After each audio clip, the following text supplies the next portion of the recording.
দুটো মামলার শুনানি, একটা হচ্ছে এসআইআর মামলার এবং অন্যটা হচ্ছে মোথাবাড়িতে জুডিশিয়াল অফিসারদেরকে আটকে রাখার ঘটনায় সুপ্রিম কোর্ট যে এনআইএ তদন্তের নির্দেশ দিয়েছে সেই মামলা। দুটো মামলার শুনানি আজকে সুপ্রিম কোর্টের প্রধান বিচারপতির এজলাসে এই মুহূর্তে শুরু হয়ে গেছে। দুটো মামলার শুনানি চলছে। প্রথমে আমি তোমাকে আসি এনআইএর মামলা। এনআইএর মোথাবাড়িতে এনআইএকে তদন্তভার তুলে নেওয়ার জন্য নির্দেশ দিয়েছিল সুপ্রিম কোর্ট এবং সেই মামলার শুনানি শুরু হয়ে গেছে।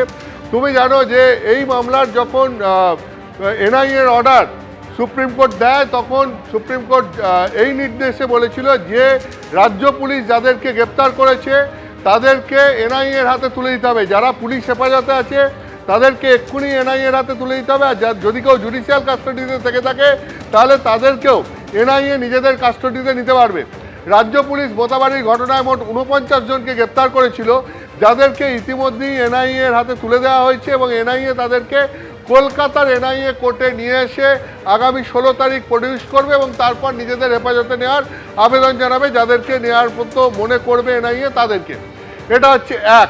দুই হচ্ছে এনআইএ ইতিমধ্যেই 3 জনকে গ্রেপ্তার করেছে।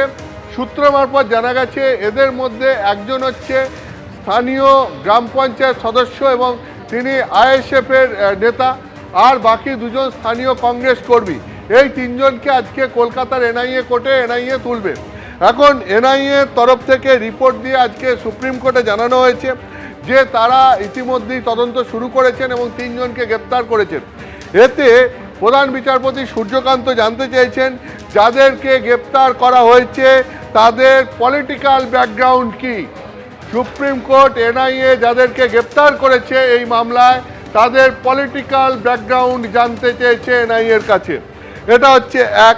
দুই হচ্ছে আমি তোমাকে বলছি এই মোথাবাড়ি মামলা ছাড়াও এসআইআর মামলা সেইটার শুনানিও আজকে সুপ্রিম কোর্টে রয়েছে। এসআইআরের মূল মামলা শুনানি রয়েছে। এসআইআরের মূল মামলার শুনানিও শুরু হয়েছে। সেখানে যেটা এসআইআরের মূল মামলা সম্পর্কে কলকাতা হাইকোর্টের প্রধান বিচারপতি রিপোর্ট সুপ্রিম কোর্টের প্রধান বিচারপতি পেয়েছেন এবং সুপ্রিম কোর্টের প্রধান বিচারপতি সূর্যকান্ত তিনি বলছেন যে মোট 60 লাখ যে লজিক্যাল ডিসক্রিপেন্সির মামলা ছিল অর্থাৎ কেস ছিল শুনানির জন্য ছিল, এই বিচারাধীন ভোটার 60,06,000 এই বিচারাধীন ভোটারদের মধ্যে 1800 জনের নিষ্পত্তি এখনও করা যায়নি। টেকনিক্যাল কারণে এই 1800 জনের শুনানি পেন্ডিং রয়েছে, এদের নিষ্পত্তি করা যায়নি। এটা প্রধান বিচারপতি বলছেন। এখন এদের ব্যাপারে কি সিদ্ধান্ত নেওয়া হবে সেটা তিনি এখনও জানাননি।